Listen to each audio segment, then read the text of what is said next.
안녕하십니까. 반갑습니다. 이번 시간에는 사회복지사 1급 시험 핵심 요약 정리 사회복지조사론 5강입니다. 이번 시간에 같이 배울 내용은 표집. 표집은 표본 추출 방법을 표집이라 그러죠. 표집과 표본의 크기를 결정하는 요인에 대해서 살펴보도록 하겠습니다. 자, 표집입니다. 표집은 전체 모집단 가운데 우리가 연구하고자 하는 전체 집단을 연구하고자 하는 이 전체 집단을 모집단이라고 합니다. 그러나 모집단의 규모가 크면 전체를 조사하기가 어렵죠. 그래서 전체가 아닌 이 전체를 대표할 수 있는 표본을 연구하는 것을 표본조사라 그러죠. 그리고 이 모집단에서 이 표본을 추출하는 방법을 표집이라고 합니다. 표본을 추출하는 방법을 표집이라고 얘기를 한다라는 거죠. 전체 모집단 가운데 표본으로 선택하는 과정, 이것을 뭐라 그런다? 표집이라고 얘기를 합니다.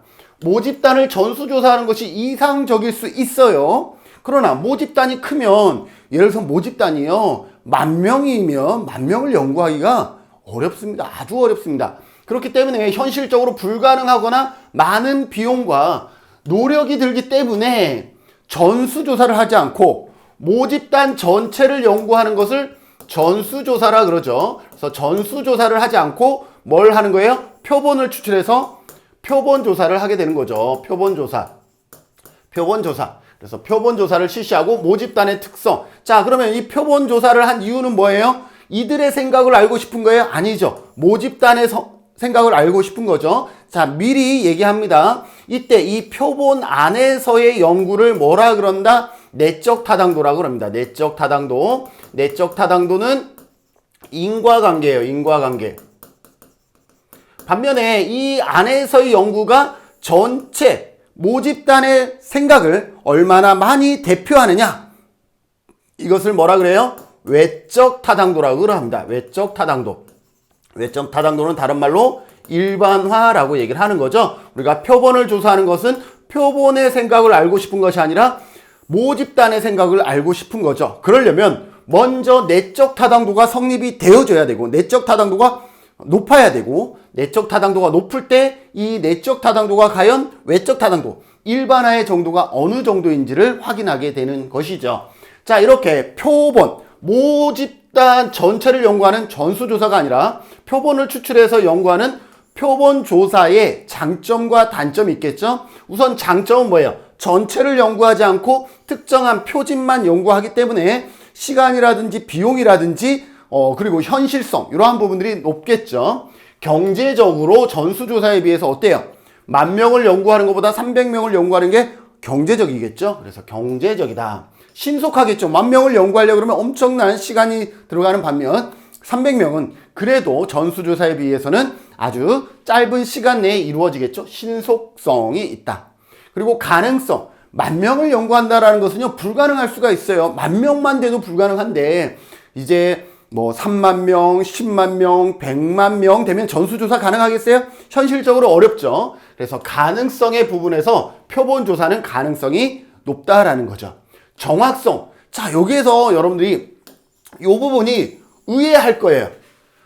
교수님, 전체 대상을 연구하는 게 더 정확하지요. 어떻게 표본을 조사하는 게 더 정확할 수가 있어요? 라고 하는데, 여기서 정확성은, 자, 전체를 조사할 때 발생하는 오차를 뭐라 그러냐면 비표집 오차라 그래요. 표본을 조사해서 발생하는 오차를 표집했기 때문에 발생하는 표집 오차가 발생하는데, 여기에서는 표집 오차가 발생하는데, 이 전체를 대상으로 할 때는 비표본 오차가 발생한다라는 거죠. 비표본 오차는 표본 오차와는 다른 것이죠. 예를 들어서 우리가 10,000명을 연구하려고 그러는데 10,000명 중에 연구하기 싫은 사람들이 있어. 그럼 대충 대답하겠죠. 또 연구 자체가 아예 안 되는 케이스도 있겠죠. 의사소통이 불가능하거나. 그런데 전수조사하기 때문에 연구를 해야 돼. 이런 경우 어때요? 그 싫어하는 사람과 안 되는 사람들도 전부 다 연구 범위에 포함되다 보니까 어떻게 돼요? 정확성이 떨어질 수 있다라는 거예요. 아, 대충 1번 다 찍어요. 뭐 이렇게 해버리면 정확성이 떨어질 수가 있다라는 거죠. 그래서 표본조사가 오히려 정확성이 높을 수가 있다. 뭐 때문에? 비표집 오차가 낮아지기 때문에 전수조사를 했을 때는 비표집 오차가 커지는데 표본 조사를 했을 때는 비표집 오차, 표집 오차는 발생할 수밖에 없어요. 그러나 비표집 오차는 오히려 낮아지기 때문에 정확성을 높일 수 있다는 것 기억해 두셔야 됩니다. 자, 응답률도 당연히 높겠죠. 10,000명을 상대로 연구하는 거랑 300명을 상대로 연구할 때 응답률이 차이가 있을 수 있다는 것이고요. 신뢰도, 전수조사에서는 조사자 간 신뢰도에 문제가 발생합니다. 그래서 신뢰도도 높을 수 있다? 와, 이것도 기억해 둬야 되겠네요. 그죠? 우리가 일반적인 생각과 조금 반대되는 그런 관점이니까요. 교수님, 그러면 신뢰도는 왜 높아요? 라고 했을 때, 자, 10,000명을 연구한다라고 쳤을 때, 여러분들 한 사람이 10,000명을 다 연구할 수 있을까요? 없을까요? 없죠. 그러면 어쩔 수 없이 여러 조사자들이 발생하겠죠. 연구원들이 여러 명이 가서 연구를 하게 돼요. 그 설문을 하게 된다라는 거죠. 그런데 연구자와 연구자 사이에도 관점이 다를 수가 있다라는 거죠. 그러다 보면 뭐예요? A라는 사람이 연구한 결과와 B라는 사람이 연구한 결과가 다를 수가 있다라는 거예요. 그러면 A가 연구한 대상자를 B의 조사자가 가서 연구했으면 이게 유사하게 나와야 신뢰도가 높을 건데 다를 수가 있다라는 거죠. 뭐 때문에? 조사자 간 신뢰도의 문제 때문에. 그러면 이런 걸 낮추기 위해서는 어떻게 해야 되겠어요? 조사, 연구, 조사 도구에 대한 교육이라든지 이런 것들을 실시해야 되겠죠. 그래서 정확성이, 표본 추출에서 정확성이 높다, 신뢰도가 높을 수 있다는 것도 기억해 두셔야 되겠습니다. 반면에 단점이 있죠. 단점은 뭐겠어요? 아무래도 전수조사를 하는 것이 아니기 때문에 요 집단이 모집단을 대표할 수 있는 표본을 찾기가 어렵다라는 거예요. 자, 우리 어떤가요? 음식을 만들 때 김치찌개를 끓였어요. 김치찌개를 끓이고 양념을 했어요. 잘 휘저어서 간을 봐야 되겠죠. 이게 바로 표본이에요. 표본 추출이에요. 그러나 양념을 하고 잘 휘젓지 않고 아니면 양념이 잘 녹기 전에 간을 봤어요. 이게 전체의 간을 대변하나요? 아니잖아요. 이처럼 단점은 모집단을 대표할 수 있는 표본을 찾기가 어렵다라는 것이고요. 표본이 모집단을 대표하지 못할 경우에는 어떻게 되겠어요?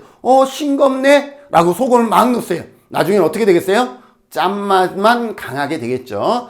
그래서 대표하지 못할 경우에 일반화 가능성이 낮아질 수 있다라는 것이고, 즉, 내 수저에 있는 김치찌개의 간과 냄비에 있는 김치찌개의 간이 다를 수가 있다라는 것이죠. 모집단의 크기가 작은 경우에는 모집단의 크기가 10,000명이면 하겠지만 모집단의 크기가 500명이야. 그러면 굳이 표본 조사를 할 필요가 있을까? 라는 거죠. 그래서 모집단의 크기가 작은 경우에는 표집을 추출하여 조사하는 것이 의미가 없어질 수 있다는 거죠. 왜? 표본을 추출하는 것은 뭐 이러한 장점 때문에 그래요. 경제성이나 신속성이나 가능성 이런 것들을 높이기 위해서 표본 조사를 하는 것인데 500명이나 300명이라는 아주 큰 차이는 없기 때문에 과연 표본 조사를 할 의의가 있을까라는 것이고요. 그리고 표본 설계가 잘못된 경우에는 오차가 발생할 수 있다는 것도 우리가 한계, 단점으로 지적되어지고 있습니다. 그래서 장점과 단점 기억해 주시면 좋겠습니다. 표집 관련 용어는요, 자주 나오진 않지만 그래도 이 정도는 반드시 알아둬야 되는 용어입니다. 자, 모집단이라고 하면요, 우리가 연구하고자 하는 전체 집단을 뭐라 그래요? 모집단이라고 얘기를 합니다.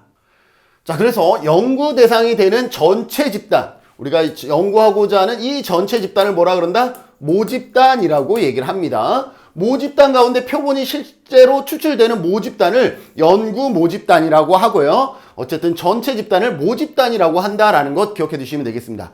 자, 표집틀이라는 것, 표집틀이라는 단어를 가끔 시험에서도 볼 수 있는데 이 모집단의 목록, 이 모집단의 목록을 표집틀이라고 얘기를 합니다. 예를 들어서 내가 A 고등학교의 학생들을 연구를 한다 그러면 A 고등학교의 출석부가 뭐가 되겠어요? 표집틀이 될 수가 있는 것이죠. 아니면 제가 우리 제주도의 사회복지사를 대상으로 연구를 하겠다 그러면 제주도에서 사회복지사 뭐 넘버가 있겠죠. 제주도 사회복지사 협회에 그런 사회복지사 관련 이력이 있다 그러면 그 목록, 1번부터 10,000명 이러한 목록이 뭐가 되겠어요? 표집 틀이 된다라고 보시면 되겠죠. 표집 틀은 표본을 추출하기 위한 모집단의 목록이다라는 것 기억해 두셔야 되겠습니다. 고등학교 학생들 중 일부를 표본으로 추출한다면 학생들의 출석부나 학생 명부가 표집 틀이 될 수가 있겠죠. 표집 단위. 자, 표집 단위는 말 그대로 표본으로 추출되는 요소들의 단위다라고 보시면 되겠습니다. 자, 일반적으로 표집 단위와 분석 단위는 일반적으로는 같아요. 표집 단위와 분석 단위는 일반적으로 일치하지만 일치하지 않는 경우도 있다. 기억해 두셔야 되겠죠? 어떤 경우냐? 확률 표집 방법 중에 우리가 잠시 후에 배우겠지만 집락 표집이라는 것이 있는데 얘는 분석 단위와 표집 단위가 일치하지 않습니다. 집락 표집은요, 이거예요. 미리 한번 해볼까요? 제주도의 초등학교 학생들의 인식에 대해서 살펴보고 싶은데 제주도의 초등학교가 너무 많아. 그래서 표집을 어떻게 하냐면 A부터 1번부터 100번까지의 초등학교가 전부 다 동질적이다라고 간주해서 여기에서 랜덤으로 이렇게 두 개를 뽑는 거예요. 자, 그러면 표집 단위는 뭐예요? 표집 단위는 학교예요, 학교. 자, 그런데 실제로 분석은 누구를 상대로 할 거예요? 분석은 이 안에 학생을 상대로 할 것이죠. 분석은 학생을 상대로 할 것이다 라는 거죠. 그래서 여러분들 기억합시다. 혹시 모르니까 집락 표집은 뭐와? 표집 단위와 분석 단위가 일치하지 않는다 라고 보시면 되겠죠. 이처럼 표집 단위와 분석 단위가 일치하지 않는 경우가 있다라는 것이에요. 자, 그럼 관찰 단위는 뭐냐? 또 관찰 단위가 있어요.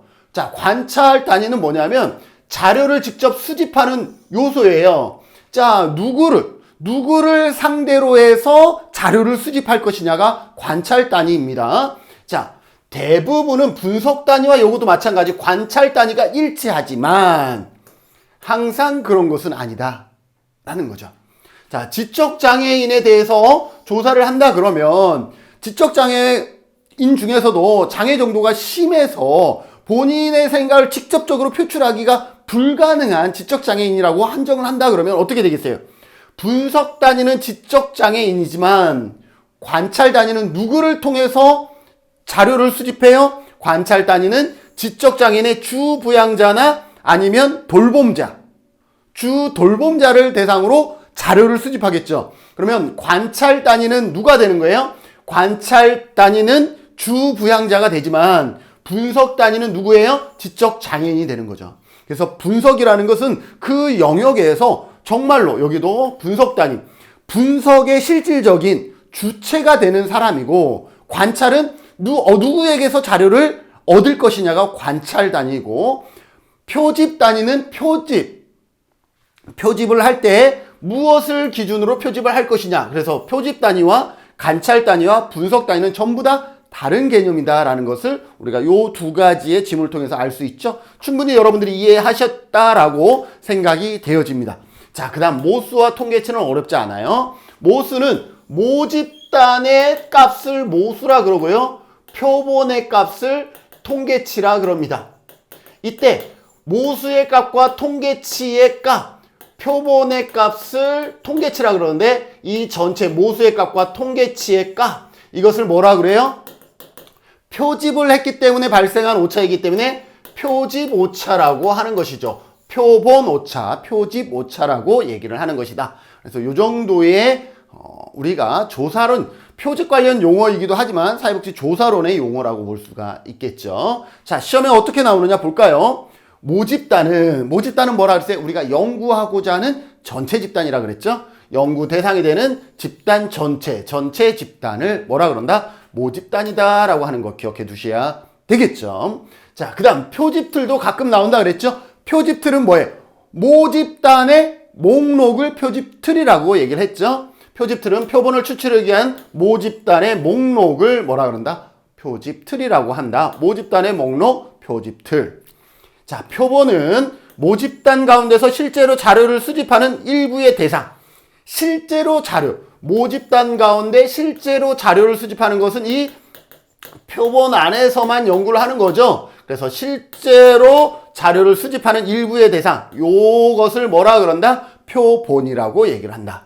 자, 모수는 뭐라 그랬어요? 모집단의 값을 모수라 그러고 표본의 값을 통계치라 그랬죠? 그래서 모수는 모집단의 단에서 특정 변수가 갖고 있는 특성을 요약하고 묘사한 값이다. 모집단의 특성을 요약하고 묘사한 값이 뭐다? 모수다라고 이렇게 정의되어졌습니다. 시험에 이러한 용어 관련 문제도 가끔은 출제되어진다. 자, 표본 설계의 과정과 표집 방법. 표집 방법은요, 시험에 자주 출제되어지는 영역이기 때문에 여러분들 잘 살펴봐 주셔야 되겠습니다.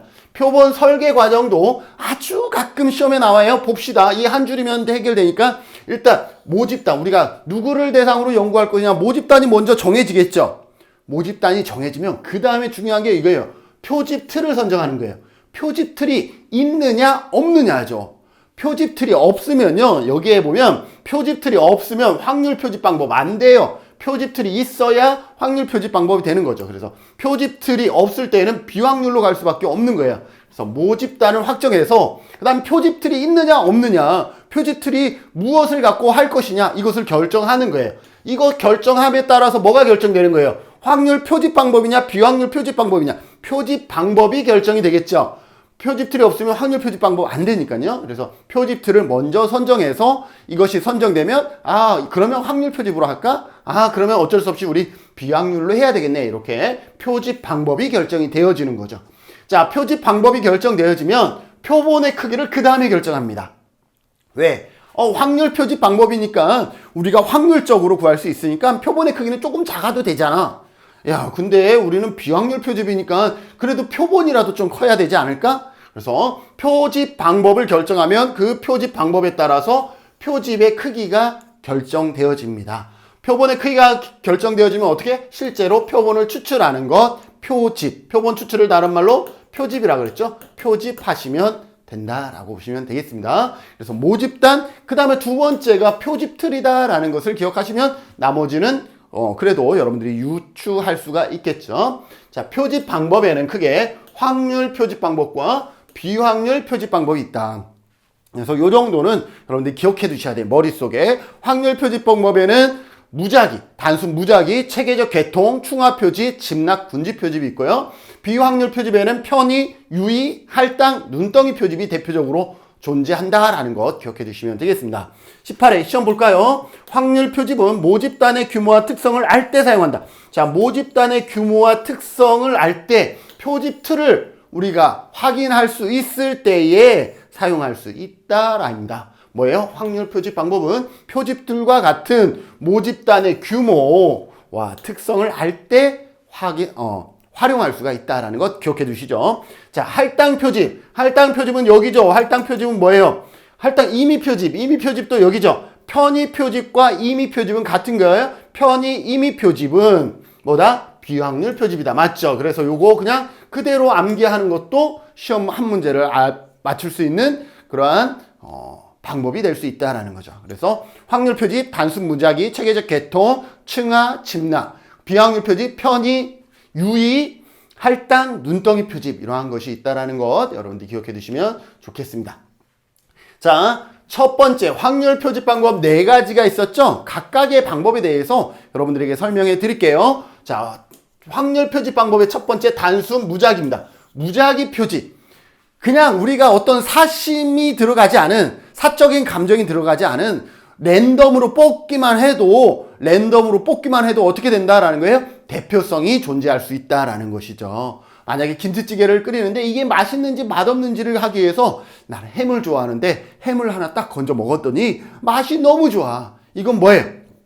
김치찌개가 맛있다라고 우리가 얘기할 수 있을까요? 좀 어렵죠. 왜? 햄을 좋아하는데 햄을 먹었으니까 김치찌개가 마치 맛있는 것처럼 느껴질 수 있잖아요. 이러한 사심만 없어도 된다라는 거죠. 자, 그래서 단순 무작위는 어떤 것이냐? 말 그대로 랜덤으로 모집단에서 이 표본을 할 때 랜덤으로 무작위로 뽑기만 해도 확률 표집 방법이 된다라는 거죠. 자, 이제 랜덤으로 뽑는다라는 것은 뭐냐면 이 모집단 10,000명이라 그러면 1만 명에서 300명을 뽑을 때에 300명이 뽑힐 확률이 전부 다 같은 것을 일반적으로 무작위라고 얘기를 합니다. 자, 모집단에 대한 사전 지식이 없더라도 표집틀만 마련되면 적용이 가능합니다. 그래서 뭐가 더 중요한 거예요? 모집단에 대한 사전 지식이 부족하더라도 표집틀, 모집단의 규모와 특성들을 알아야 돼요. 규모와 특성. 일단 규모를 알아야 돼요. 사전 지식은 부족해도 왜 연구하면 될 거니까. 그래도 적어도 표집틀은 마련되어야 적용이 가능하다라는 거. 모집단의 규모가 클 경우에는 어떻게 되겠어요? 현실적으로 적용하기가 어렵다. 왜? 모집단의 큰 경우에는 표집틀이 엄청 커지겠죠. 그죠? 그러면 이것을 무작위로 뽑는 것이 한계가 있을 수 있으니까 모집단이 규모가 엄청 클 때에는 한계가 있다. 자, 모든 대상은 표본으로 선택될 동일한 확률을 가지고 있다. 10,000명이라 그러면 모집단이 10,000명이고 표본의 크기가 300이라 그러면 10,000명에서 300명이 뽑힐 확률이 전부 다 동일해야 합니다. 자, 그런데 사람마다 좋아하는 숫자, 싫어하는 숫자가 있기 때문에 무작위로 뽑더라도 아무래도 우리 사심이 반영될 수밖에 없죠. 사적인 감정이 반영될 수밖에 없잖아. 나 이 좋아하는데 22, 222 이렇게 간다라는 거죠. 그래서 순수하게 무작위인 경우는 매우 드물어요. 그러다 보니까 뭘 활용하냐 하면 가장 보편적으로 사용하는 것이 난수표예요. 여러분들 통계책 있나요? 통계책을 꺼내보면 우리 조사론 책 말고요. 통계책 꺼내보면 맨 뒤에 난수표라고 이렇게 숫자만 나열된 게 아무것도 없어. 그냥 위에 제목 난수표 그래갖고 숫자만 쭉 나열된 게 있어.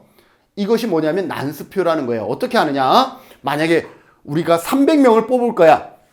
900명 중에 30명을 뽑을 거야. 300명이라 그럴게요. 300명을 뽑을 거라 그러면 자, 전체가 900명이죠. 그러니 세 자리잖아요. 자, 세 자리. 여러분들 아무거나 여기서 찍어봐요. 아무거나 딱 찍었어요. 7이야. 자, 그러면 세 자리씩 끊어요. 775.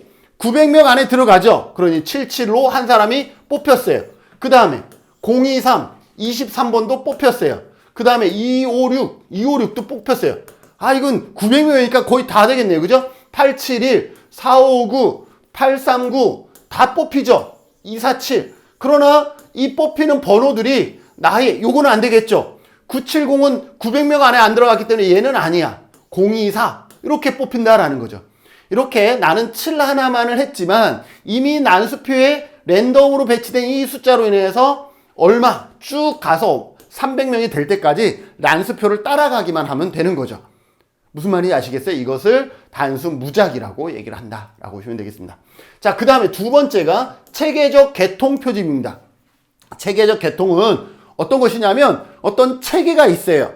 그래서 이 체계라는 것은 뭐냐면 K, 표집 간격 K를 구한다. 중요합니다. 자, 모집단이 300인데 표본의 크기가 30이라 그럽시다. 30명을 구할 거예요. 자, 그러면 어떻게 하느냐? 모집단 나누기 우리가 우린 30명 구할 거야 라고 해서 표본의 크기를 결정하면 뭐가 생기냐면 표집 간격을 구할 수가 있어요. 자, 모집단 900 나누기 표본의 크기 30이라고 하면 얼마가 되겠어요? 그게 또 30이 나오네요. 그죠? 자, 그러면 어떻게 되느냐? 이제 여러분들이 숫자 1에서 900까지 좋아하는 숫자 하나만 선택해 보세요. 378이라고요? 네. 그러면 이게 378이라는 숫자를 하나를 골랐어요. 그러면 여기에서 계속 표집 간격이 30이니까 플러스 30을 계속 해 나가는 거죠. 그리고 밑으로는 마이너스 30을 계속 해 나가는 거예요. 그러면 어떻게 돼요? 378, 408, 448 이런 식으로 되겠죠. 그러면 이거 하나를 우리가 선정하는 순간 나머지도 전부 다 플러스 30, 마이너스 30을 하면서 어떻게 되겠어요? 나머지도 이미 다 구할 수가 있다라는 것이죠. 그게 뭐다? 체계적 표집, 체계적 개통 표집이다 라고 얘기를 합니다. 자, 여기에서 주의할 점은 이게 체계적 개통이 모집단과 표본의 크기, 표본의 수라는 건 표본의 크기죠. 모집단과 표본의 크기를 결정하면 표집 간격 K를 구할 수가 있다라는 거. 표집 간격 K는 하나의 수에서 플러스 마이너스의 그 간격이다 라고 보시면 되겠죠. 이때 중요한 것은 자, 그랬더니 표집 간격이 2야. 그러니까 1에서 100명 중에 했더니 표집 간격 2야. 자, 그런데 우리 모집단이 홀수는 전부 다 남자, 짝수는 전부 다 여자로 돼 있어요. 그러면 표집 간격 2면 어떻게 돼 있어? 내가 3을 선택하는 순간 홀수는 전부 다 남자라고 하면 전부 다 남자만 셀렉트 되겠죠? 그죠? 남자만 선택될 거 아니에요. 아니면 2라고 했으면 어떻게 돼요? 전부 다 짝수. 계속 2씩 커지니까 전부 다 계속 짝수만 나오잖아요. 여자만 선택되겠죠. 이처럼 체계적 계통에서 주의할 점은 뭐냐? 표본 추출 과정에서 시간과 노력을 절약할 수 있는데 표집틀이 일정한 순서대로 배열되어 있어. 홀수는 남자, 짝수는 여자, 이러한 일정한 순서대로 배열되어 있다면 표본 추출 과정에서 체계적인 오류가 발생할 수밖에 없다라는 거죠. 남자만 선택이 되거나 여자만 선택되거나 이렇게 체계적인 오류가 발생할 수 있다는 것 기억해 두세요. 그래서 체계적 계통 표집할 때는 뭘 먼저 봐야 되겠어요? 모집단, 표본 틀에서 표집 틀에서 주기성이 있는지, 방금 설명한 것처럼 남자는 짝수, 여자는 홀수, 이러한 주기성을 가지고 있는지 면밀히 검토한 다음에 그 주기성에 위해되지 않도록, 주기성이 이 표집 과정에서 영향을 미치지 않도록 여러분들이 표집 방법을 결정해야 된다라는 것 기억해 두시면 되겠습니다. 자, 15회 시험 볼까요? 체계적 표집은 확률 표집 방법이죠. 체계적 표집은 확률 표집 방법이죠. 그죠? 방법에 해당하며 표집 틀인 모집단 목록에서 일정한 순서에 따라 매번째, 이건 뭐예요? 매번째가 표집 간격이에요. 표집 간격의 요소를 표본으로 추출하는 방법을 체계적 표집이라고 얘기를 합니다. 맞습니다.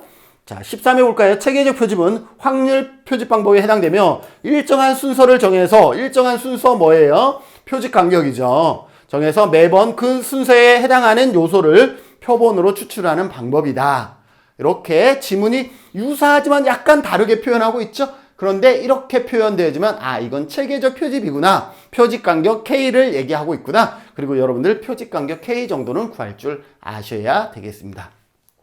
다음 충합 표집입니다. 충합 표집은 어떤 것이냐? 우리가 확률 표집 방법을 할 때에는 모집단의 특성을 알면 좋다라고 했어요. 자, 그런데 모집단이 이렇게 돼 있는데 이 모집단에는 누가 봐도 남자와 여자의 성향이 너무 다른 거야. 그래서 여자와 남자가 있는데 이 모집단에는 여자와 남자가 존재하는데 여자의 생각과 남자의 생각이 너무 달라. 그러면 이렇게 두 개의 충으로 나눈 다음에 여자 전체가 300이라 그러면 여기가 200명, 남자가 100명이면 여자 200명 중에 20명을 추출하고 남자 100명 중에 10명을 추출해서 총 30명을 대상으로 연구를 한다. 이렇게 연구하는 것을 뭐라 그런다? 층합 표집이다 라고 얘기를 합니다. 즉, 이 모집단 안에 어떤 층이 있어. 색깔이 다른 층이 존재하기 때문에 그 다른 층이 전부 다 연구에 포함될 수 있도록 각각에서 표본을 추출하는 방법을 충합 표집이다 라고 얘기를 합니다. 모집단을 먼저 서로 중복되지 않는 여러 개의 층, 이렇게 남자와 여자, 아니면 장애 정도가 심한 장애인, 장애 정도가 심하지 않은 장애인, 그럼 아니면 뭐 영유아, 청소년, 그 다음에 성인, 노인, 이렇게 층을 나누는 거죠. 하위 집단으로 분류한 후 이렇게 층을 나눈 다음에 각 층에서 단순 무작위나, 여기가 중요해요. 단순 무작위나 체계적 표집, 우리가 방금 배웠던 확률 표집 방법으로 이 20명과 이 10명을 뽑을 때에 우리가 방금 배웠던 단순 무작위와 체계적 방법으로 이 20명과 10명을 뽑는다 그러면 충합 표집이에요. 그런데 잠시 후에 하겠지만 비확률 표집 방법의 충합 표집과 똑같은 게 있는데 그게 뭐냐면 할당 표집이에요. 할당 표집도 마찬가지 이렇게 층을 나눠서 각각에서 표집을 하게 됩니다. 그런데 차이는 뭐냐면 이 20명과 10명을 뽑을 때에 무작위와 체계적 계통으로 표집을 하게 되면 그거는 충합 표집이 되는 것이고, 아직 배우지 않았지만 비확률 표집 방법이 단순 표집과 유의 표집으로 20명과 10명을 표집한다 그러면 이거는 할당 표집이 된다라는 것 기억해 두셔야 되겠습니다. 그래서 중요하죠? 단순 무작위와 체계적 방법으로 누구를? 이 20명과 이 10명을 뽑는 것을 뭐라 그런다? 충합 표집이다 라고 얘기를 합니다. 그래서 이 층을 어떻게 나누냐? 연구 목적에 부합하는 변수, 성별이라든지 연령 등을 기점으로 해서 층을 나눌 수가 있다라는 거죠. 여기에서 특징은 뭐예요? 얘와 얘가 남자와 여자 성격이 같다라고 전제했어요? 다르다라고 전제한 거죠. 그래서 뭐예요? 집단간, 여자 집단과 남자 집단. 집단간은 어떤 거예요? 집단간은 이질적이다라는 거예요. 이질적. 그러면 집단내는 반대예요. 집단내는 동질적이다라는 것을 전제하는 것이다. 그래서 집단간은 이질적이고 집단내는 동질적이라는 것을 보는 거예요. 자, 그리고 이 충하표집인데 비례충하와 비비례충하가 있어요. 시험에 이렇게 나와요. 비례충하는 확률 표집 방법이고 비비례충하는 비확률 표집 방법이다. 아닙니다. 충하 표집 자체가 확률 표집이기 때문에 비례충하도 확률 표집이요. 비비례충하도 확률 표집 방법입니다. 기억하셔야 돼요. 자, 차이는 뭐냐? 비례충하는 이거예요. 여기에서 10%, 200명에서 10%는 20, 여기에 남자 100명에서 10%인 10명을 뽑았으면 비례충하가 됩니다. 각 하위 집단에서 동일한 비율로 표본을 추출하는 거죠. 그런데 그러면 남자 10명과 여자 20명을 하면 당연히 여자의 생각이 많이 녹여나겠죠. 반영될 수밖에 없잖아요. 그러면 안 돼. 그러면 여자 20명, 남자도 20명 해야 되겠어. 그러면 여자는 10%지만 남자는 20% 뽑은 거잖아요. 이렇게 확률이 다른 경우, 비율이 다른 경우, 각 하위 집단에서 차등 비율로 표본을 추출하는 것을 비비례충하라고 얘기를 합니다. 그거 기억해 두시고요. 자, 시험에 자주 나오죠.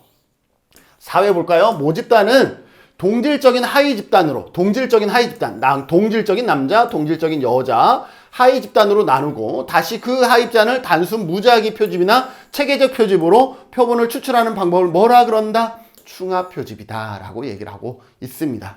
자, 7회 볼까요? 비례충하 표집법, 비비례충하 표집법. 비례와 비비례는 모집단을 동질적인 특성의 몇 개의 집단, 동질적인 특성의 몇 개의 집단으로 분류하고 각 집단에서 표본을 추출한다. 맞죠? 맞습니다. 비비례충하도 뭐라 그랬어요? 확률 표집이다 라는 거 기억하셔요. 비비례라 그래서 비확률이 아니다 라는 거, 확률이라는 거 기억하시고, 충하 표본 추출은 전체 모집단이 아니라 여러 개의 하위 집단에서 표본을 추출합니다. 무슨 말이냐? 전체 모집단에서 30명을 하는 것이 아니라 각각의 하위 집단에서 여자에서 20명, 남자에서 10명 또는 20명 이렇게 뭐예요? 하위 집단에서 표본을 추출한다라는 것도 기억해 두셔야 되겠네요. 11회 이질적 집단보다는 동질적 집단에서 추출한 표본의 표집 오차가 작다라는 이론에서 기출한 표집 방법은 뭐다? 할당 표집과 충하 표집이다. 자, 할당 표집과 충하 표집은 어떻다 그랬어요? 같다라고 얘기를 했죠. 다른 것은 뭐예요? 여기에서 20명을 뽑고 10명을 뽑을 때 무작위와 체계적 계통으로 하면 충하, 편의와 유의로 하면 할당이라 그랬죠. 그것만 다르지 원리는 똑같아. 어떻게? 동질적인 집단에서 표본을 추출하는 것이 동질적 집단에서 추출한 표본의 표집 오차가 작다라는 이것을 적용한 것은 뭐다? 충하 표집 또는 할당 표집도 여기에 해당된다라는 것 기억해 두시면 좋겠죠? 이처럼 기출문제까지 같이 보니까 우리 지식의 폭이 좀 더 깊어지는 것 느낄 수 있나요? 자, 집락금지법 조금은 까다로운데 보시죠. 집락금지법은 뭐예요?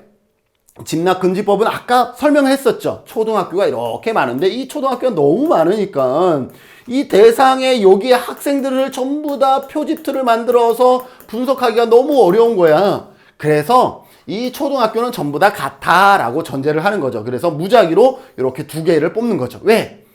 집단간은 동질적이라는 것을 전제하는 거죠. 집단간은 이 집단과 이 집단은 동질이라고 전제를 하는 거예요. 동질적이다라고 보는 거고 집단 내는 반대이기 때문에 이질적이다라고 보는 거죠. 그래서 얘는 같으니까 무작위로 이 두 개를 뽑고 이 안에서 조사를 하는 것, 이것을 뭐라 그래요? 집락군집 표집이다라고 얘기를 합니다. 모집단을 여러 개의 집락 또는 집단들로 구분하고 집락이에요. 집락 모집단을 여러 개 같은 성적을 가는 동질적인 여러 개의 뭐예요? 군집을 만들고 이들 집락이나 집단 중 일부를 선택하여 선택된 집락 또는 집단 안에서만 표본을 무작위로 추출하는 방법을 군집 집락이라고 얘기를 합니다. 대규모 서베이 조사에서는 모집단 전체에 대한 표집을 확보하기 어렵고 비용도 많이 들기 때문에 이렇게 군집, 집락 표집을 하는 경우가 많다. 조사 단위들이 인접한 지역으로 묶여져 조사가 편리하고 비용을 줄일 수가 있다. 자, 인접한 지역으로 묶여졌죠. 그죠? 모든 초등학교가 아니라 인접한 지역. 원래 이렇게 하자는 뭐예요? 여기서 3명, 여기서 3명, 여기서 3명 이런 식으로 표집이 되겠죠. 그런데 이렇게 군집 집락을 하니까 한 지역의 초등학교로 묶여지기 때문에 조사가 편리하고 비용을 줄일 수가 있습니다. 집단과는 뭐라 그랬어요? 이 집단과 이 집단 각각의 집단은 동질적이라 그랬죠? 집단과는 동질적이고 집단 내는 이질적이라고 여긴다. 그래서 집단 간의 동질성이 확보되지 않는다면 표집 오차가 발생할 확률이 크죠. 당연히 왜 집단 간은 동질적이라 그랬는데 집단 간 동질성이 확보되지 않으면 이거는 오차가 발생할 수밖에 없는 것이죠. 시험 볼까요? 기출문제 봅시다. 8회 봅시다. 집락 표집은 모집단을 다수의 군집으로 나누고 군집으로 나누고 각각의 군집에서 표본 단위를 무작위로 추출한다. 7회 볼까요? 시도 2개를 선정하고 읍면동 10개를 선정하고 그 중에서 사회복지 전담 공무원 2명을 선정하는 방법. 자, 시도 2개를 선정한 건 뭐예요? 시도 2개를 선정한 건 모든 시도의 공무원의 성적이 같다라고 전제를 한 거죠. 그래서 시도 2개를 선정하고 읍면동은 10개로 선정한 거죠. 그래서 그 중에서 이제 사회복지 전담 공무원 2명을 선정해서 사회복지사의 인식을 조사하는 것. 이건 뭐예요? 군집 집락 표집이다 라고 볼 수 있죠. 군집 표집은 서로 동질적인 몇 개의 집단, 같다 그랬죠? 집단 가는 동질이라고 그랬죠? 그래서 동질적인 몇 개의 집단으로 나누고 이 중 일부 집단을 선정하여 선택된 집단에서만 표본을 정하는 것. 그래서 군집 집락이라는 것은 뭐예요? 일부 집단에서만 표본을 추출하는 거예요. 일부 집단에서. 여기가 핵심이겠죠? 일부 집단에서 표본을 추출하는 것, 군집 집락이다 라고 보시면 되겠죠. 자, 이제까지는 확률 표집 방법에 대해서 했습니다. 단순 무작위, 체계적 계통, 층화, 집락, 군집 이렇게 4가지를 배웠다. 머릿속에 여러분들이 이미 각인되어 있죠. 자, 이번에는 비확률 표집 방법을 하겠습니다. 실질적으로 사회복지 조사에서 확률 표집 방법을 쓰면 좋지만 대상자가 엄청 많다 보니까 확률 표집 방법을 하지 못하는 경우들이 왕왕 있습니다. 그래서 실질적으로는 비확률 표집 방법을 더 많이 사용하기도 합니다. 모집단에 대한 지식과 정보가 제한되어 있는 경우, 제한됐다라는 것은 잘 알려지지 않은 경우에 사용할 수가 있죠. 모집단의 범위를 한정할 수 없거나 시간과 비용, 인력이 충분하지 못한 경우에 비확률 표집 방법을 사용할 수가 있다. 장점은 뭐냐 하면 표집 절차가 복잡하지 않고 비용이 훨씬 저렴합니다. 통계의 복잡성이 없으며 활용 가능한 응답자를 즉석에서 활용할 수도 있습니다. 반면에 단점은 뭐겠어요? 아무래도 확률 표집 방법보다는 표본의 대표성이 떨어지겠죠? 비확률 표집은 각 단위가 표본에 포함될 확률을 알 수 없고 표본 오차가 큽니다. 표본이 모집단을 대표하고 있다라고 말하는데도 제한이 되고 그러다 보니까 뭐예요? 연구를 일반화하는 것. 일반화를 다른 말로 외적 타당도라 그랬죠? 일반화, 즉 외적 타당도가 떨어진다라는 단점도 갖고 있습니다. 그럼에도 불구하고 현장에서 많이 쓰고 있는 방법, 비확률 표집 방법이다 라고 보시면 되겠습니다. 제가 엊그제 12월 중순까지 원래 11월까지는 마무리 했어야 되는 연구인데 바빴죠. 많이 바빠서 12월 중순까지 연구를 마무리한 게 있는데 그것도 어떤 방법으로 했냐면 비확률 표집 방법으로 하게 된 거죠. 왜? 그만큼 현장에서는 비확률 표집 방법으로 그 모집단의 표본의 표집 틀을 다 갖고 있는 경우가 그리 많지 않습니다. 그래서 비확률 표집 방법을 현장에서 더 많이 쓰게 된다는 것도 기억해 주시면 좋죠. 자, 비확률 표집 방법에는 편의 표집과 유의 표집의 차이를 여러분들이 기억하시면 돼요.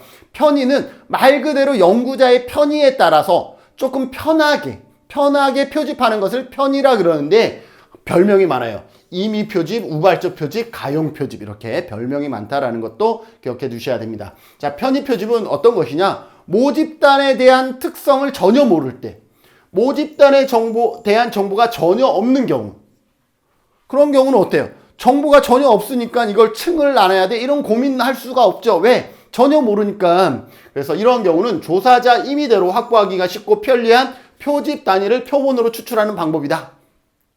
예를 들어서 제 강의가 여러분들 만족하셨나요? 라고 해서 강의의 만족도에 대해서 구하고 싶은데 사실상 이 강의를 누가 보고 있는지 제가 다 알지 못하잖아요. 가끔 그래도 댓글 달아주시는 몇 분이 있을 뿐이잖아요. 그죠? 자, 그러면 전체에게 물어보고 싶은 게 가장 정확하나 전체를 내가 알 수도 없고 또 확인하기도 어렵잖아요. 그래서 가만히 봤더니 우리 제주도에 내 강의를 즐겨 듣는 몇 사람이 있는 걸 내가 알았어? 그러면 그분들한테 찾아가서 이렇게 연구를 하는 거죠. 그런데 이거는 뭐예요? 대표성은 떨어지겠죠. 왜? 내 강의를 듣고 있다라는 것은 그래도 만족하니까 듣고 있는 거죠. 당연히 만족도가 다소 높게 나올 수밖에 없는 상황이기 때문에 이러한 편의 표집은 대표성이 떨어질 수가 있는 것이죠. 모든 표본 추출법 중 비용과 시간 면에서 가장 효율적입니다. 내가 서울까지 가끔 제 영상 서울에서 보시는 분들도 있더라고요. 가끔 영상 저기 어디 경기도에서 보시는 분도 있고 강원도도 있더라고요. 가끔은 젊은 사람도 있고요. 뭐 60이 넘으신 분들도 많이 보세요. 제 특징이 그거예요. 인상이 그냥 푸근한가 봐요. 그래서 좀 50대 이상의 시청자층이 상당히 많다라는 게 제 채널의 특징인데 그런 분들도 많아요. 그런데 그분들을 일일이 찾아가지 않고 그냥 제주도에 있는 몇 분을 대상으로 연구하는 것, 이것을 뭐라 그래요? 편의 표집이다 라고 얘기를 하죠. 그러나 문제는 뭐예요? 표본의 대표성에 문제가 있다라는 거예요. 그래서 표집의 편의에 문제가 발생할 수 있다. 가장 편하지만 대표성은 가장 떨어질 수가 있다라는 거죠. 반면에 유의 표집은 뭐냐? 판단 의도적. 자, 판단했다는 것은 뭐예요? 내가 알고 있기 때문에 판단하는 거죠. 의도라는 건 뭐예요? 내가 어떤 의도가 있다라는 거죠. 연구할 때 나쁜 의도를 갖고 연구하는 경우는 없어요. 그죠? 그래서 유의, 판단, 의도적 표집은 뭐냐? 내가 모집단의 성격을 알고 있어. 특성을 알고 있기 때문에 그 알고 있는 것을 연구에 녹여내는 방법, 그것을 유의 표집이라 그래요. 조사자가 조사 문제와 모집단에 대한 지식이 충분히 많을 경우, 모집단에 대한 정보가 충분히 많을 경우 유용하게 쓰인다. 즉 조사의 목적과 의도에 맞는 대상을 표본으로 선정하는 것이다 라고 보시면 되겠습니다. 자, 이것을 하는데 여기 A, B, C가 있어. 그런데 이 연구를 완성하기 위해서는 B라는 사람이 조사에 참가했을 때 더 연구 목적을 달성할 때 유용해. 그러면 어떻게 되겠어요? 확률이 아니죠. A, B, C를 무작위로 했거나 체계적 계통으로 한 게 아니에요. 그냥 B가 더 적당하다는 것을 내가 알고 있기 때문에 B를 뽑은 거죠. 자, 그런데 편의 표집은 A, B, C 중에 친한 사람을 뽑는 것이고 유의 표집은 B가 이 연구에 더 적당하기 때문에 B를 뽑는 거예요. 그렇기 때문에 유의 표집은 뭐예요? 모집단에 대한 지식이 충분히 많을 때에 연구의 조사의 목적과 의도에 맞는 대상자를 뽑을 때 적용하는 것이 뭐다? 유의 표집, 판단, 의도적 표집이다 라고 보시면 되겠죠. 자, 구해볼까요? 유의 표집은 표본의 대표성을 보장할 수가 없다. 교수님 뭔가 알아서. 그런데 유의 표집은 뭐예요? 비확률 표집이잖아요. 그럼에도 불구하고 비확률 표집이잖아요. 그래서 유의 표집은 비확률 표집이기 때문에 표본의 대표성을 보장하기에는 한계가 있다. 이렇게 가는 거예요. 큰 틀에서는. 조사 대상을 전문가의 판단으로 조사의 목적과 의도에 따라 선정한 것. 자, 조사 대상을 전문가의 판단. 자, 판단이 들어갔다라는 것은 이미 뭐는 아니야? 확률 표집은 아닌 거예요. 판단이 들어갔기 때문에. 이미 판단이 들어갔기 때문에 확률이 아닌데 그럼에도 불구하고 조사의 목적과 의도에 맞게라는 단어가 들어갔기 때문에 이거는 뭐예요? 편의 표집이 아니라 유의 표집이다라는 거죠. 유의 표집. 의도적 표집 이퀄 유의 표집이었죠. 유의 표집이다라는 것 기억해 주시죠. 남녀 비율을 각각 50%씩 할당한 후 비율이 채워질 때까지 유의 표집하는 것. 이것은 비확률 표집이다. 자, 남녀 비율을 각각 50%씩 할당한 후 비율을 채워질 때까지 유의 표집하는 것. 이건 비확률 표집인데 비확률 표집에서도 이거는 뭐죠?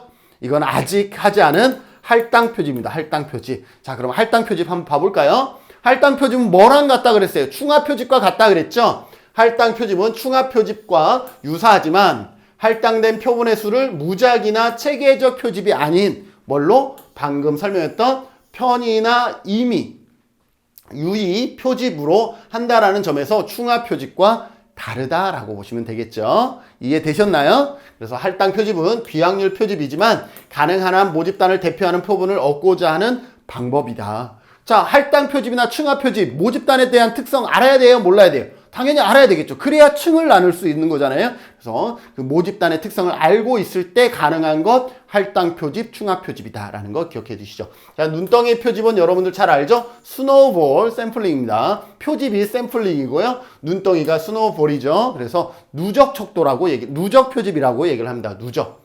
연세 의뢰 표집.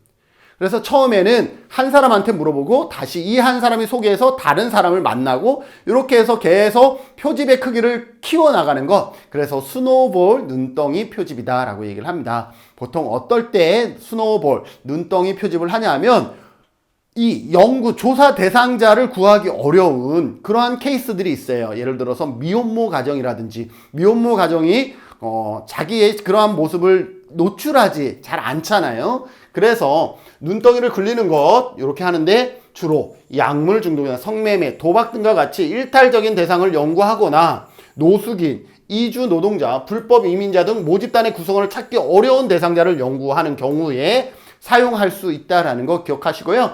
이 눈덩이 표집은 여러분들 기억하세요.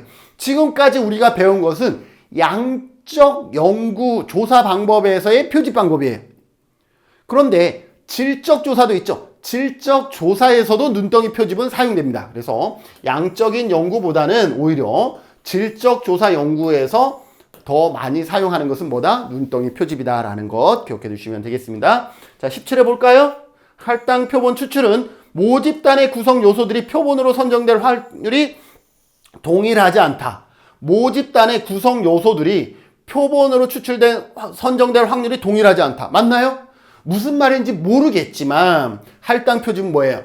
비확률 표집이죠. 그렇기 때문에 모든 뭐예요? 구성원들이 모집단이 표본으로 선정될 확률은 동일하지 않죠. 왜? 비확률 표집이기 때문에 그렇습니다. 할당 표집은 눈덩이 표집은 모집단의 구성 요소로 표본으로 선정될 확률이 동일하지 않다. 전부 다 맞는 설명이죠. 유의 표집은 모집단의 구성 요소들이 표본으로 선정될 확률이 동일하지 않다. 맞는 말입니다. 왜? 비확률 표집이기 때문에 그런 것이죠. 자, 할당 표집은 모집단의 속성 중 조사 내용에 영향을 주는 요소들을 정해서 이를 기준으로 몇 개의 범주로 어떠한 영향을 주는 요소를 몇 개의 범주로 즉 층으로 나눈 다음에 각 범주에 해당하는 표본을 집단해서 차지하는 범주의 비율에 따라서 할당하고 각 범주로부터 할당된 수의 표본을 임의적으로 추출한. 왜 임의적인지 아시겠죠? 여기가 무작위나 체계적 계통으로 뽑으면 이건 뭐가 되는 거예요? 충합 표집이 되는 거예요. 여기가 임의적으로 돼 있기 때문에 뭐다? 할당 표집이 되는 거예요. 기억해 두시죠. 5회 눈덩이 표집은 연결되어 있는 사람들의 특성을 파악하기에 용이하다. 서로 연결되어 있는. 자, 12회 눈덩이 표집은 작은 표본에서 출발하여 점차 조사 대상자를 확대해 나가는 방법이다. 맞는 설명이죠. 자, 질적 연구. 최근의 사회복지 조사의 특징을 보면요. 질적 연구에 관한 시험 문제가 많이 늘어났다. 과거에는 대부분 양적 연구 중심으로 시험이 출제되었는데 최근에는 질적 연구가 무조건 3문제 이상 나옵니다. 시험에서. 그 중에 나올 수 있는 게 뭐냐면 질적 연구의 표집 방법입니다. 자, 보시죠. 질적 연구에서 표집 방법은 연구자가 연구에 필요한 내가 질적 연구이기 때문에 양적 연구가 아니라 질적 연구이기 때문에 내 연구에 필요한 대상을 의도적으로 표집하거든요. 이 사람이 내 연구에 정말 너무 적절한 것 같아. 이렇게 하기 때문에 의도적으로 선택되기 때문에 의도적 표집하는 것으로 연구자들은 하나 이상의 표집 방법을 씁니다. 의도적으로 표집한다라는 거예요. 그래서 의도적 표집 방법을 주로 사용합니다. 자, 기준 표집은 내가 어떤 기준을 정한 다음에 그 기준에 속하는 사람을 표집하는 것을 기준 표집이다라고 얘기를 합니다. 최대 변화량 표집은요, 질적 연구가 대상자가 많지 않지만 이 안에서 변화량, 다양한 범주를 전부 다 하는 거죠. 예를 들어서 연령으로 보면 영유아에서부터 노인까지를 전체를 연구하는 것을 최대 변화량이라고 얘기할 수 있죠. 동질적 표집이라는 것은 어떠한 동질적인 특성을 가지고 있는 최대 변화량은 전체를 얘기하지만 동질적인 사례들로 표본을 선정하는 거예요. 예를 들어서 요즘은 청년에 대한 것이 대세이기 때문에 청년들만 표집하는 것, 이것을 동질적 표집이라고 얘기를 합니다. 결정적 사례라는 것은 말 그대로 어떠한 결정적인 그러한 내용을 포함하고 있는 그러한 사례를 선정하는 것이죠. 그래서 결정적 사례란 대부분의 사례에서도 유사한 결과가 나올 것이라고 생각되어지는 사례를 의미하고요. 이 결정적 사례와 반대되는 게 뭐예요? 예외적. 예외적이라는 것은 극단적인 것, 일탈적인 거랑 같은 말이죠. 그래서 규칙적인 유형에 맞지 않는 극단적이거나 일탈적인 사례를 표집하는 것을 예외적 사례 표집이라고 얘기를 합니다. 준예외적은 완전히 벗어나진 않았는데 약간은 벗어난, 그죠? 일상적인 것보다는 약간 예외적인 사례를 선정하는 것이고요. 눈덩이 표집은 아까 스노볼 얘기했죠. 표본의 수를 늘려가면서 표본을 수집하는 방법이다 라는 거죠. 그래서 질적 연구 방법의 표집 방법 시험에 자주 언급되어지기 때문에 보십시오. 19에 볼까요? 이론적 표집 추출, 눈덩이 표본 추출, 극단적 사례, 표본 추출, 최대 변이 표본 추출은 일반적으로 질적 조사에서 이루어진다. 맞습니다. 질적 연구를 진행할 때에는 편의 표집. 자, 질적 연구는 이것 자체가 뭐예요? 의도적으로 표집했다라는 것은 편의 표집을 했다라는 거잖아요. 그래서 편의 표집, 극단적 사례, 이론적 표집, 한 사례 표집 등을 사용한다라는 것 기억해 두시면 되겠죠? 동질적인 표집은 뭐예요? 동질적인 사례들로 표본을 선정하는 방법이다. 여기 보면 비확률 표집은 뭐예요? 연구자의 편견이 개입될 수 있다라는 것. 자, 일반적으로 극단적 사례라는 것은 예외 사례를 얘기하는 것이죠.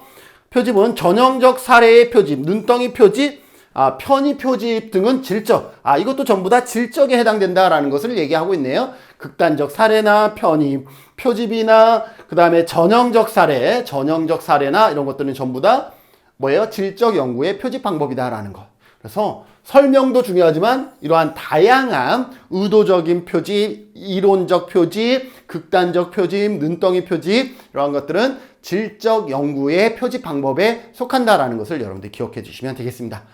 이 정도 여러분들이 아셔야 된다라는 것 제시하면서 자, 이제 표본의 크기에 대해서 살펴보도록 하겠습니다. 자, 표본의 크기는 뭐예요? 말 그대로 모집단에서 이 표본의 크기를 이 정도로 하는 게 좋으냐? 아니면 이 정도로 하는 게 좋으냐? 이거죠.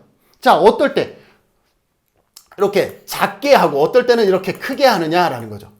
모집단이 동질적이라 그러면 모집단이 전부 다 같은 생각을 가지고 있다 그러면 표본의 크기가 그렇게 클 필요는 없죠. 모집단이 동질적이면 표본의 크기는 작게. 모집단이 엄청 이질적이야. 그럼 표본의 크기는 크게 하는 게 좋겠죠. 이러한 것들을 여러분들 기억해 두시면 되겠습니다. 표본의 특성이 모집단의 특성과 유사할수록 표본의 특성이 모집단의 특성과 유사하다. 동질적일수록 대표성이 높다. 그죠? 표본의 얘의 값과 이 전체의 값이 같으면 같을수록 얘는 잘 구했다. 대표성이 높다라는 것을 얘기하는 것이고 신뢰 수준을 높이려면 표본의 크기는 키워야 됩니다. 신뢰 수준을 키우려면 표본의 크기도 커야 한다. 기억해 주세요. 신뢰 수준을 높이려면 표본의 크기는 키워야 된다. 자, 모집단이 동질성 정도. 모집단이 동질적이면 어떻게 해요? 표본의 크기는 줄여도 된다라고 했죠. 모집단이 이질적이면 표본의 크기는 커야 돼요. 반면에 동질적이면 표본의 크기는 작아도 되는 것이죠. 표집 방법 및 조사 방법의 유형. 자, 양적과 질적이 있어요. 양적 방법은 표본의 크기가 커야 돼요, 일반적으로. 근데 질적 연구 방법은 관찰하기 때문에 표본의 크기가 크면 관찰이 돼요? 안 되죠. 그래서 질적 연구는 사례가 적을 수밖에 없고 표본의 크기가 작을 수밖에 없고 서베이 조사, 양적 조사는 표본의 크기가 클 수밖에 없다. 이것도 시험에 자주 나오니까 기억해 두시죠. 분석 범주나 변수의 수가 많으면 표본의 크기는 무조건 커야 됩니다. 뭔가 예를 들어서 당신의 종교는 그랬는데 종교가 10개가 있어. 그러면 종교를 10개로 나눈다면 표본의 크기도 커야 돼요. 그리고 질문 문항이 많으면 많을수록 표본의 크기는 커야 돼요. 그래서 한 변수 내에 범주의 수가 많을수록 한 변수 내에 한 문항 안에 그 보기 1, 2, 3, 4, 5, 6, 7, 8, 9, 10 이게 많으면 많을수록 전체 표본의 수는 커야 됩니다. 안 그러면 1번부터 10번까지 있는데 7번, 8번은 아무도 체크하지 않는 경우가 발생하면 이거는 설문지 구성을 잘못했다라는 비판을 면치 못하게 됩니다. 그렇기 때문에 그 한 문제 안에 범주의 수가 많으면 어떻게 해야 된다? 표본의 크기를 키워야 된다. 그리고 연구하고자 하는 변수의 문항수 자체가 많아. 성별도 알고 종교도 알고 이거 전부 다 알고 싶어. 그러면 표본의 크기는 또 커야 됩니다. 알았죠? 그래서 변수가 많아도 표본의 크기는 커야 되고 한 변수 안에 범주가 많아도 표본의 크기는 커야 된다는 거 기억하시죠?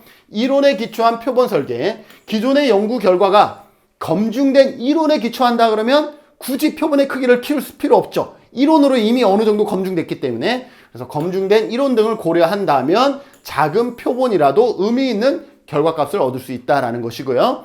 소요되는 비용과 시간, 인력이 나는 별로 없어. 돈도 별로 없고 시간도 여유치 않아. 그럼 표본의 크기는 작아야 되는 것이죠. 난 돈도 많고 시간도 여유로워. 그러면 어때요? 표본의 크기는 커도 된다라는 거죠. 그래서 소요되는 비용, 시간, 인력에 따라서 표본의 크기가 결정되어진다라는 것도 여러분들 기억해 주시면 되겠습니다. 자, 시험에 어떻게 나올까요? 19해 볼까요? 신뢰 수준을 높이려면 표본의 크기는 어떻게 해야 된다? 커야 된다라고 했죠. 자, 무작위로 추출된 표본의 크기는 표본의 대표성과 관계가 있다. 맞죠? 무작위로 추출된 표본의 크기는 확률 표집이기 때문에 표본의 대표성이 높죠. 동일한 조건이라면 이질적인 집단보다는 동질적인 집단이 표본의 크기는 작아도 되죠.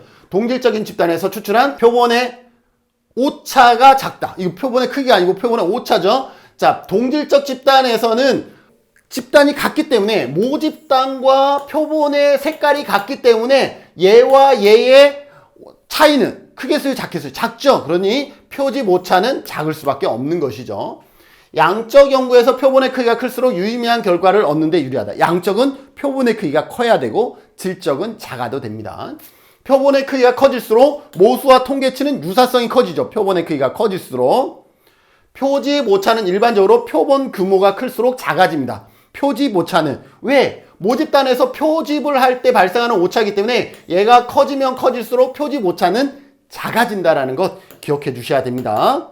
표본의 크기는 모집단의 특성을 추정하는 정확성과 관련이 있죠. 표본의 크기. 표본의 크기가 커지면 대표성이 높아진다라고 볼 수가 있죠. 표본의 크기를 결정하는 요인으로는 조사 가설, 조사 비용과 한도, 모집단의 동질성, 모집단의 크기 등이 표본의 크기에 영향을 미친다라고 방금 전에 살펴봤죠.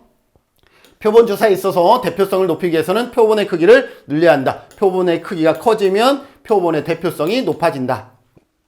표본의 크기는 표집 오차에 직접적으로 영향을 주죠. 표본의 크기가 크면 표집 오차는 어떻게 돼요? 작아진다라는 것 기억해 주시면 되겠습니다. 이 정도는 여러분들이 이해할 수 있어야 됩니다. 자, 이제 끝으로 표본 오차와 비표본 오차를 얘기할게요. 표본 오차는 모집단에서 표본을 추출할 때 발생하는 오차예요. 그래서 이 표본이 크면 클수록 표집 오차는 작아진다라고 얘기를 했죠. 표본 오차는 표집 오차라고도 하고요. 표본 오차는 모집단의 값과 표본의 값의 차이. 모집단의 값을 뭐라 그래요? 이거를 모수라 그랬죠? 표본의 값을 뭐라 그래요? 통계치라 그랬죠? 그래서 다른 말로 뭐예요? 표본 오차는 모수와 통계치의 차이를 말한다. 이렇게 정의할 수도 있는 것이죠. 예를 들어서 전국의 성인 남녀 1000명에게 조사한 결과 A당에 대한 지지도는 25%인데 이 조사의 오차는 신뢰 수준 95%에서 플러스 마이너스 3%다라고 얘기를 하면 뭐냐 하면 자, 지금 25%인데 플러스 마이너스 3% 하면 뭐예요?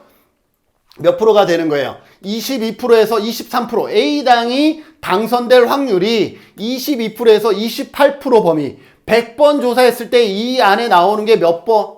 95번은 이 범위 안에서 나온다라는 것을 얘기하는 거예요. 그래서 여러분들 이제 조만간 3월 달에 대선이 있고 또 6월 달인가요? 지방선거가 있는데 이러한 내용들이 나오면 아, 저건 저런 의미야. 지지도가 25%인데 플러스 마이너스 이게 표본 오차예요. 표본 오차 플러스 마이너스 3%라고 얘기를 하는 거죠. 신뢰 수준 95%에서. 그러면 25%에서 플러스 마이너스 3% 해줍니다. 그럼 22%에서 28% 범위에 100번 조사했을 때 몇 번? 95번 나올 수 있다라는 거죠. 그러니 5번 정도를 제외하면 적어도 95번 정도는 이 범위 안에서 결과값이 결정되어진다라고 볼 수가 있는 것이죠.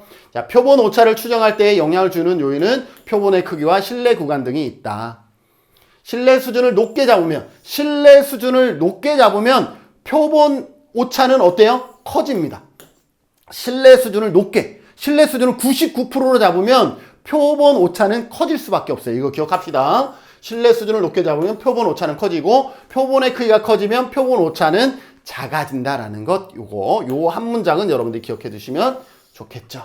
사회 볼까요? 표본 오차는 표본값과 모수의 차이점이다. 이거 모수와 표본값과 모수, 표본값은 다른 말로 통계치라고도 할 수 있죠. 그래서 통계치와 모수의 차이다 라고 다양하게 표현할 수가 있습니다. 10회, 표본의 크기는 조사자가 선택하는 신뢰 수준에 따라 달라진다. 신뢰 수준을 키우면 표본의 크기는 커져야 되겠죠? 그렇게 달라진다. 맞습니다. 신뢰 수준과 분석 변수의 수는 표본의 크기를 결정한다. 신뢰 수준이 커지면 표본의 크기는 커지고 분석 변수가 많아지면 표본의 크기는 다시 커지고 이렇게 된다라고 얘기를 했죠. 직접적인 영향을 미친다. 맞는 설명입니다. 자, 비표본 오차는 표본이 아니라 연구할 때, 모집단을 연구할 때 표본 안에서도 마찬가지예요. 거기 보면 연구하기 싫은 사람, 귀찮은 사람, 이런 사람들이 있죠. 이 사람들이 연구에 영향을 미치는 것을 비표본 오차라고 얘기를 합니다.